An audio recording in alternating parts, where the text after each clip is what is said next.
మా తమ్ముళ్ళందరూ యాదవ సోదరుల నాయకులు యువకులందరూ కూడా మీరు ఈ కార్యక్రమాన్ని చేస్తున్నారంటే మీరు చెప్పగానే నేను ఇక్కడ వచ్చిన మొన్ననే నాకు మీ అధ్యక్షులతో పాటు అందరూ వచ్చి బాలరాజా అందరూ వచ్చి నా దగ్గర ఆ రోజు అడిగితే వెంటనే నేను ఈ యొక్క కమ్యూనిటీ హాల్ కు ఎంత కావాలో అంత ఇస్తా, యాదవ భవనాన్ని నిర్మించి తీరుతా అని చెప్పిన అది తప్పకుండా వెంటనే పని కూడా మొదలు పెడతామని చెప్పి ఈ సందర్భంగా మీకు నేను మనవి చేసుకుంటూ, ఏది ఏమైనా మీ అందరితో ఈరోజు కలవడం, మీ అందరినీ ఈ ఇబ్రాహీంపట్నంలో ఇంత మంచి కార్యక్రమాన్ని చేస్తున్న మా తమ్ముళ్ళందరినీ, మా సోదరులందరినీ, ఇక్కడ వచ్చిన మా మిత్రులందరినీ, ఇక్కడ వచ్చిన మా అక్క చెల్లెళ్ళందరినీ హృదయపూర్వకంగా అభినందిస్తూ ఈ కార్యక్రమంలో పాల్పంచుకున్న మీ అందరికీ ప్రత్యేకంగా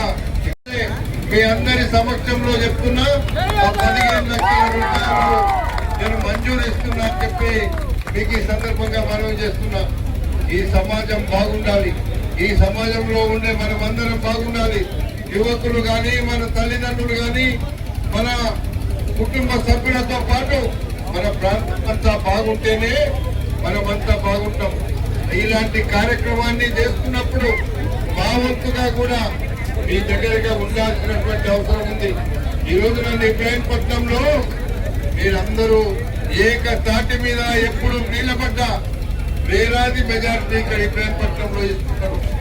ఈ రోజు మీరు ఆలోచిస్తే గడిచిన 10 సంవత్సరాలు ఈ ప్రాంతం అభివృద్ధి నోచుకోలేదు.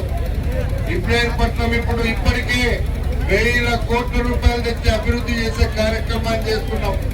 మనకిక్కడే పక్కకుండేటువంటి ఈ రోజు ఇబ్రాహీంపట్నానికి ఒక కొత్త నగరం, హైటెక్ సిటీ కంటే బ్రహ్మాండమైన నగరం రాబోతుంది.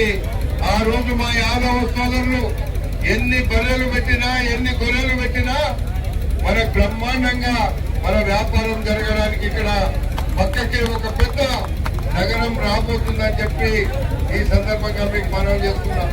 ఇవన్నీ బ్రహ్మాండంగా తయారు చేసిండ్రు. అవి ఎంత బాగున్నాయంటే చాలా బ్రహ్మాండంగా ఉన్నాయి. ఇక్కడ కూడా నేను హైదరాబాద్ లోనే ఉంటాయనుకున్నా, కానీ అంతకంటే మిన్నగా ఇక్కడ కూడా ఉన్నాయి. హైదరాబాద్ లో ఇతర రాష్ట్రాల నుంచి కూడా హైదరాబాద్ తీసుకొచ్చారు మొన్న. అందుకే మనం ఇక్కడనే ఇబ్రాహీంపట్నంలో ఉండేటువంటి దున్నలనే ఇక్కడ పెట్టిండ్రు. బ్రహ్మాండంగా అవి చూస్తే మనకు ఇంటి ముందు గొర్రెలున్నా, బర్రెలున్నా, ఆవులున్నా ఒక తృప్తి. వ్యవసాయదారుల దగ్గర లేకపోతే మన ఎవరి కులవృత్తులైనా వాళ్ళు చేస్తున్నప్పుడు మనం తప్పకుండా వీటిని ఎంకరేజ్ చేయవలసిందే, వాళ్ళకు అండగా ఉండవలసిందే.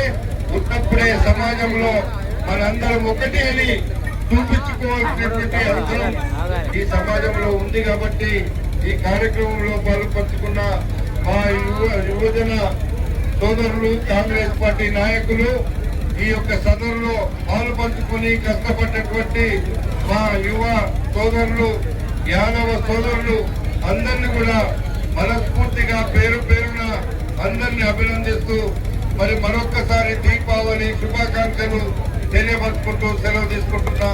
మీ అందరికీ నమస్కారం.